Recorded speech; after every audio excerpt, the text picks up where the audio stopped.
What's going on, guys? This is part 2 of my review of the Sony 940E. This review focuses primarily on gaming and if it's worth your money to buy it specifically for gaming. The short answer is if you're buying this just for gaming and gaming alone, the answer is simple and it's no. If you're a casual gamer that plays here and there, watches some movies, it's a great display. Gorgeous picture quality, very high peak brightness, very dark blacks, great HDR performance. As you can tell, it's beautiful. Very sharp, very clean. So why is it a no if you're a hardcore gamer? Well, if you're a hardcore gamer, or if you're a competitive gamer, I should say, you're not playing on a TV, so this video is really not for you. But if you're somebody who plays on a TV, first of all, 75 inches, that's the only size it comes in, so that may be too large for some people. To me, it's perfect. It's very immersive at this size. I don't care where you sit. At 4K, it's very clear, it's very clean. So no problems with the picture quality. The input lag is about 30 milliseconds, which is pretty good. It's not fantastic, but it's playable and it doesn't feel laggy. And it's 30 in all modes, in 4K, 1080p, on all HDMIs, even with HDR. It's got 4x4x4 chroma, so subsampling is not a problem on PC. So what is the issue? Well, the issue is it has a very, very poor pixel response. It doesn't show itself in blurring or smearing or anything like that. What it does feel like, though, is a heavy motion blur that you can't shut off. It isn't bad in all games. It just makes it a little bit hard to focus and to aim at times,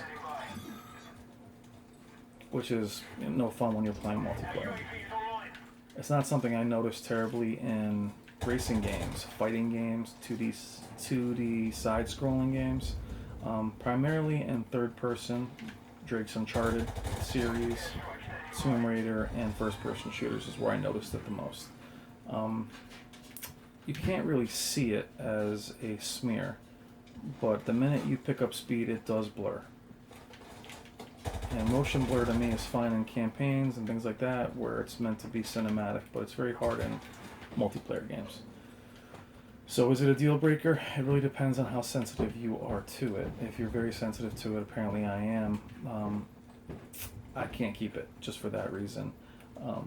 If you are, again, a casual gamer, you'll love it. You won't notice a difference. Had I not mentioned it and had other reviewers not brought it up, I may not have noticed it initially. It might not have been something that jumped right out at me. So, in short, casual gamer loves movies, football, sports, whatever you want to do, stream, it's a great display. For a hardcore gamer or somebody who, really plays games more than they watch movies, I really cannot recommend it due to the poor pixel response. It's a shame that Sony has this response on this, and the Sony Z, I believe, has a slow pixel response. And last year's KS9800 had a terrible pixel response, which that one did result in smearing. This doesn't have that. You may not notice it. My recommendation is, if you love the display, take it, try it out. If you don't like it, the 900E is an amazing option, which is the TV that I'm getting tomorrow, and I will do reviews on that. You can also fix the motion blur to a degree with black insertion or clear motion in the settings. Another thing, this TV has phenomenal settings. You can clean up and do anything you kind of want in the settings. You can make the soap opera effect, you can make things cleaner, you can get rid of a lot of grain. So the TV has so many settings. You can customize just about everything. Black insertion, you can clear up the motion. It does darken the picture quite a bit, which to me isn't really worth it because one of the best parts about this TV is its high peak brightness. So, in short and long, I cannot recommend it fully for games. I'm not keeping it myself for that reason, but I play games down here more than I watch movies. As you can see, it's just kind of hard to focus it. So, great TV, not perfect, none of them are, but this one I cannot keep. So, thank you very much for watching, guys, and I'll see you in the next video.